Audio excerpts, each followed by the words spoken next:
Okay.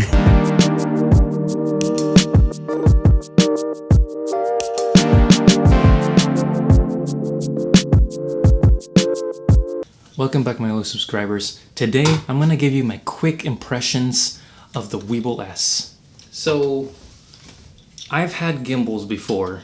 I had the older Zhiyun crane before it was the Plus and all that, because there's tons of them now. But I remember using it a lot, but always having struggles with carrying it around, it dragging, hitting things, and balancing it.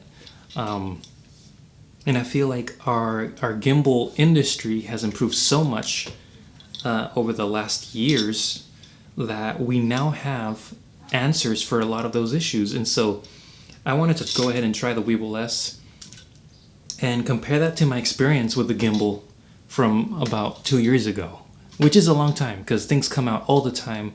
So it was a good comparison for myself to see how much things have changed in gimbal technology for the last 2 years.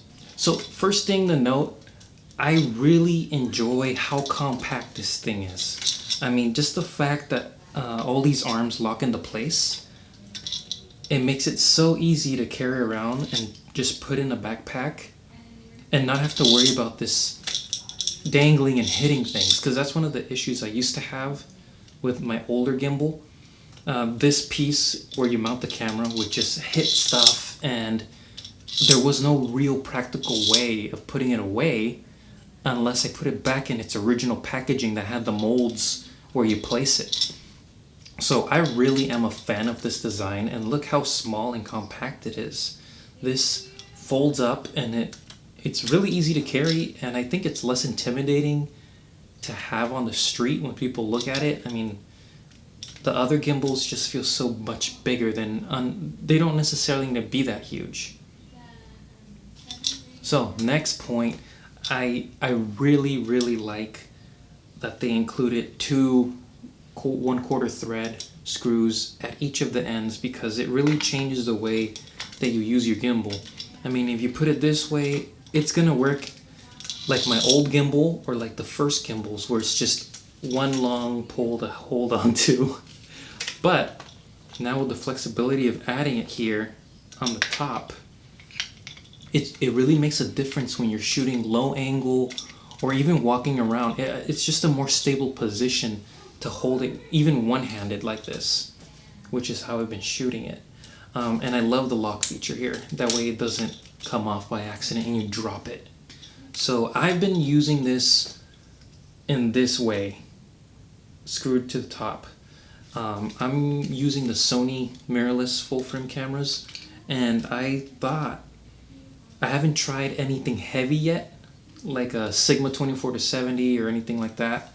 I tried on the Tamron 20, and I use that one because it's very light, it's compact, it's wide, great for recording myself if I wanted to, and I mean, it worked well. I mean, that's not like a definitive test because it's not heavy at all, but the camera itself is already a bit heavy. So I just wanted to see how the handling worked. So I have a couple sample footage, and you'll see I tested it doing some small sprints, and again, I wasn't trying to be careful. I was just trying to walk normal speeds, do little sprints, moving my hands in different directions, one-handed, two-handed. I just wanted to get an overall feel of what the footage looks like, how much it actually stabilizes compared to being handheld, which, I mean, obviously it's going to be some difference, but I want to see how big that difference is, especially with the new ergonomics that this gimbal introduces. So if you take a look at the footage, you'll see that it's very stable even when I was running around, bumping in the leaves just for fun. I haven't played with it long enough to understand all the modes on it, but I was trying the selfie mode where it just turns around and points at you while you're walking, and I wanted to see how stable that was walking with it. I mean, it might be overkill to walk around with this thing and vlog, but it's pretty stable, and if you have a light lens like the one I was using, it might not be a terrible idea, depending how much you really want to vlog.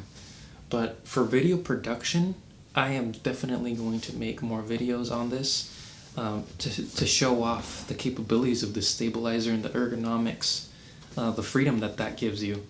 So I hope you enjoyed this video, and the sample footage gives you an idea of what you can expect from just messing around, running, just one-handed work, nothing very technical, just playing with it, having fun, seeing how much it actually stabilizes. So I hope you enjoyed.